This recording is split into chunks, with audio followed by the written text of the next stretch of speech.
Hello and welcome to your video lecture on section 34.3 on digestive system processes. Our learning objectives here are to describe the process of digestion, detail the steps involved in digestion and absorption, define elimination, and explain the role of both the small and large intestines in absorption. So first we'll start off with the term ingestion. So it's exactly what you're thinking. It is bringing in the food into your oral cavity. So within vertebrates, we're going to have two types of digestion take place here. We've got mechanical digestion, where we will use our teeth and our tongue to allow for mastication, essentially that chewing that's going to allow us to take the larger particles and break it down into smaller particles. And this really is our first step to digestion. Coupled with chemical digestion, where we have enzymes within our saliva that will break apart these larger molecules as well by breaking bonds. And so our food becomes a soft mass, which we now call a bolus, and we swallow that, and it will then travel down the length of the esophagus. So that brings us to our terms digestion and absorption. We kind of touched upon digestion already, that we could do it both in a mechanical and chemical type of way. And both of them are going to work to take our macromolecules, our larger chemicals, which we are going to see listed down over here, starch being a carb, our proteins and polypeptides, and our fat molecules, and then utilizing either physical breakdown through mechanical digestion or chemical breakdown using enzymes to make them into smaller components.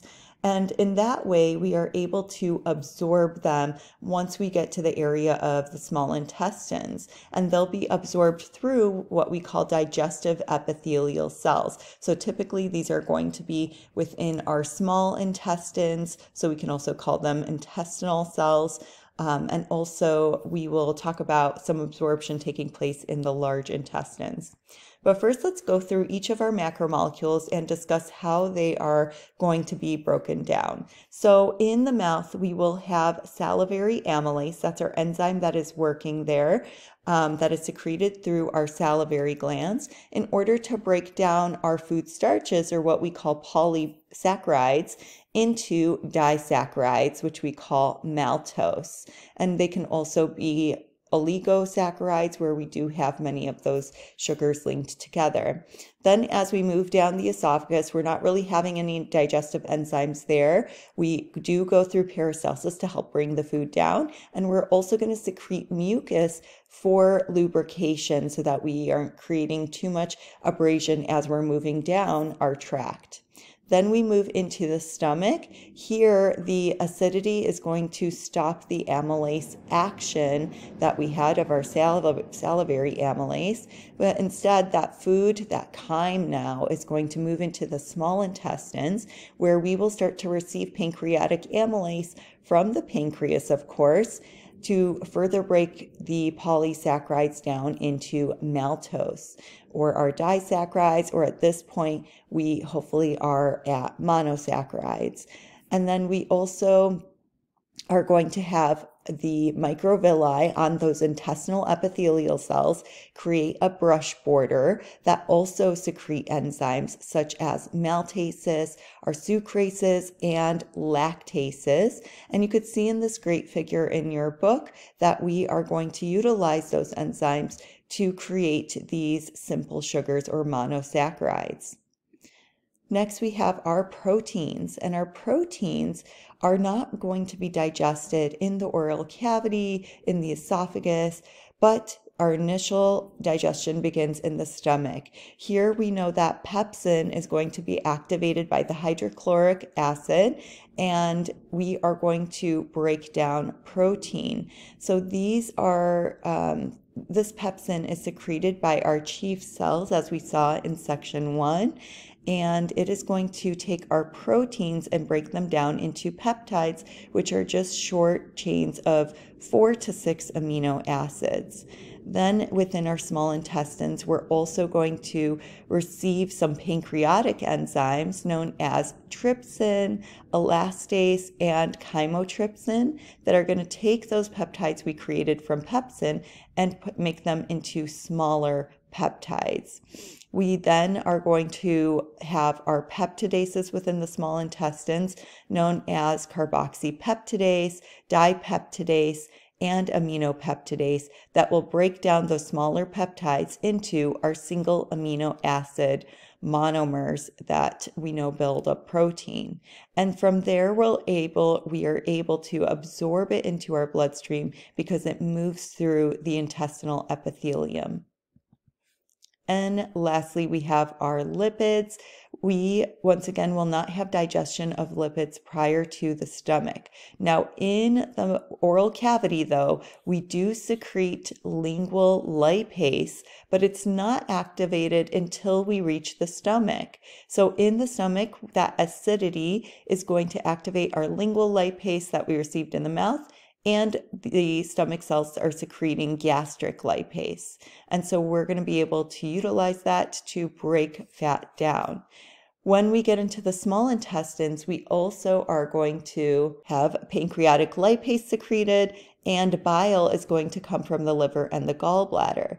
So let's talk about the bile piece really quick. Bile is going to emulsify our triglycerides. Remember, that is made up of 3 fatty acid tails and 1 glycerol molecule.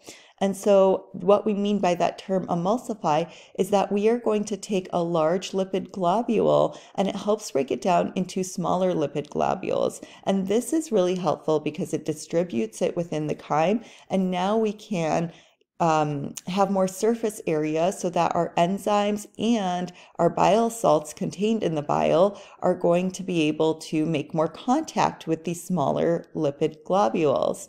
Now, our bile salts are amphipathic and are going to contain a hydrophobic portion and a hydrophilic portion. So that hydrophilic, meaning water loving, is going to face the water side, and the hydrophobic is going to face the lipid side. We've got the action of our enzymes then, our lipases, that are going to be able to break that triglyceride into the fatty acid components and glycerol.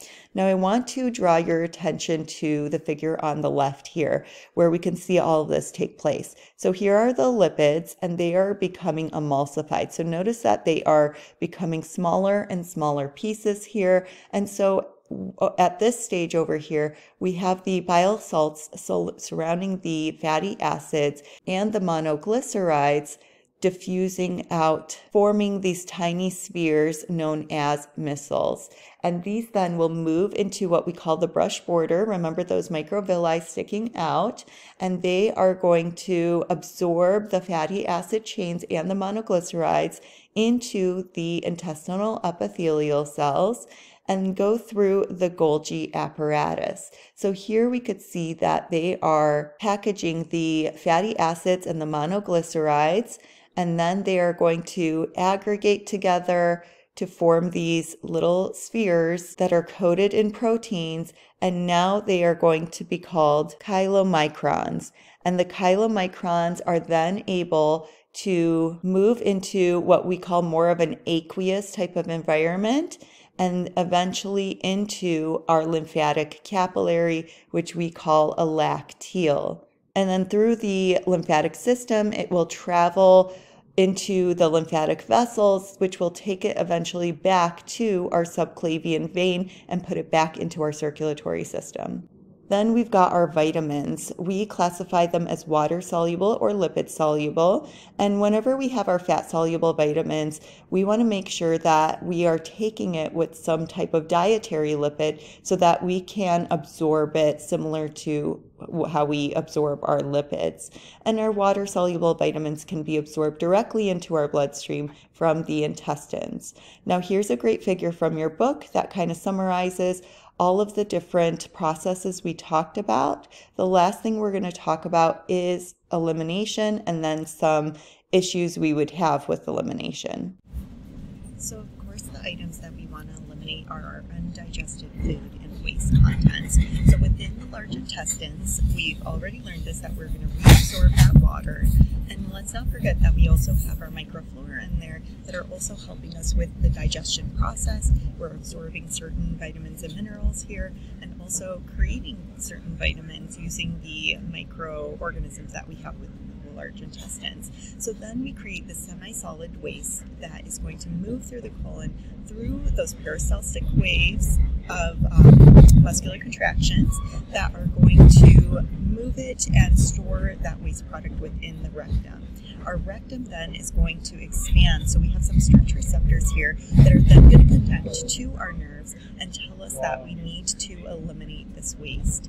So then that waste is going to move out the anus using peristaltic movements of the rectum, and yes, we do have some sphincters here that we've discussed that will assist with that process.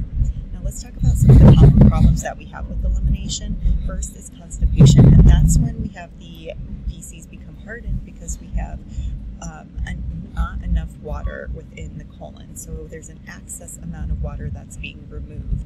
The other end of that spectrum is diarrhea, and that means we don't have enough water removed from the feces and instead have watery waste. We do have a lot of bacteria that can cause changes within water reabsorption. One of them is known as cholera, and that can cause people to have excessive diarrhea. Now, on the other end of our GI tract, we can have emesis, where vomiting takes place, and that is when we are going to have an elimination of food through a forceful expulsion through the mouth. And usually this is because for some reason our digestive system has been irritated, and this is not limited to but includes our viruses, bacteria, emotions, sites, and food poisoning. So our stomach will start to strongly contract, and we do have 3 muscle layers there that are going to contract, and this is all regulated by the medulla.